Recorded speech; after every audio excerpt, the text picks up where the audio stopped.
Hi guys, it's me, MDOFW. Ichika ko lang, yung anak ng amo kong babae ay naghahanap na naman siya ng katulong. Sa loob ng isang taon ay nakailang katulong siya. Unang katulong niya, sinuli niya, hindi nagtagal. Mga ilang buwan lang sa kanya, buntis pa siya noon. Tapos pinalitan niya ng isa, Uganda ulit. Pagkatapos na tumagal lang sa kanya ng 11 months, hindi pa natapos ang isang taon. Noong mga kalahating taon ay ibinilek niya yun sa agency kasi hindi niya makasundo. Bait naman yung anak ng amo ko. Grade 6 pa lang yun, nandito na ako kasi siyempre nakikita ko yung paglaki niya. Mabait naman siya pero may pagkamatikuloso lang talaga. Pagkatapos sinuli niya sa agency, yung mga anak na siya, no choice siya. Kung hindi, kunin ulit yung katulong kasi matatagalan pa pag Pilipino ang kinuha niya. Sinabihan siya ng nanay niya na Pilipino ang kunin niya. Pero hindi niya alam na hindi naman pare-parehas lahat ng Pilipino ay nagtatagal sa trabaho. Akala kasi nila ang Pilipino ay katulad ko na nagtatagal sa kanila. Kailangan ko lang talaga ng trabaho at ako lang mag-isa kaya nagtagal ako sa kanila. Tapos ngayon, 11 months na, gumawa na naman ng kalokohan yung kanyang katulong. Reklamo na wala daw siyang cellphone, binigyan ng cellphone, binigyan ng wifi. Sa totoo lang, ako, 17 years na ako dito. Pero pag tinawag ako ng amo ko, maliban na lang kung may ginagawa ko. Pero pag tinawag niya ako, tapos nagsiselfone lang ako, sumasagot ako at sinusunod ko siya. Cellphone siya, tapos tinatawag siya para kumain. Hindi talaga siya sumasagot, tapos siya pa ang galit.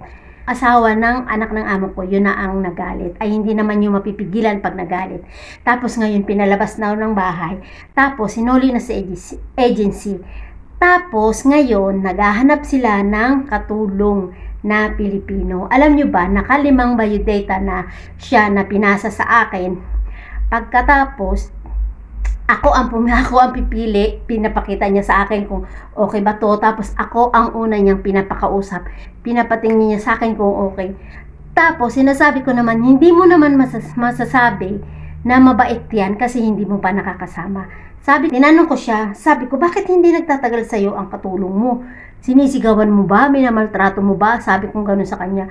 Tapos ang sabi naman sa akin, kilala mo ako? Sabi ko, oo nga, pero sa akin hindi mo nga nagawa yun, pero malay mo kasi nagpapasweldo ka, ikaw na mismo, sa bulsa mo na mismo nanggagaling yung perang pinapasweldo sa katulong mo, baka minamaltrato mo, baka sinisigawan mo. Yun ang sabi ko sa kanya. Bayan, hindi ko alam kung ano talaga ang dahilan, kung siya talaga ang may problema o yung mga katulong na dumarating sa kanya. Parang wala kang sariling kwarto, hindi katulad dito sa amo ko na meron akong sariling kwarto, pwede ko siyang ilak, pero hindi ako naglalak ng pinto kasi nga natatakot ako, baka kasi dito yung namatay yung matanda na alaga ko. Basta natatakot ako pag madilim tapos nakasarado yung pinto. Kasi nagpapatay ako ng ilaw pag natutulog. Kaya hindi ako nagsasarado ng pinto. Hindi ko talaga alam kung sino ang may problema, yung anak ba ng amo ko o yung mga katulong niya. Kasi sa loob ng isang taon, nakailang katulong siya. Tapos meron pa pala na naghihintay siya ng katulong. Kumuha siya kahapon ng isang katulong para sa isang buwan lang babayaran niya kasi hinihintay nga niya yung nasa Pilipinas. So isang buwan na makakasama niya. Magbabayad siya ng 350, tapos 2 beses pa mag-day off. O diba, ang mahal. Alam niyo ba, isang araw lang, isang gabi lang sa kanya, as in isang gabi.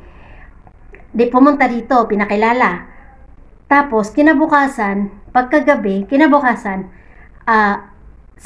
kasi matangkad yun, sabi ko, bakit nag-iba na naman yan? Ano ka ba? Sabi ko, bakit wala magtatagal sa'yo ng katulong? Tapos sabi niya sa akin, tumahimik daw ako. Kasi nga madaldal ako.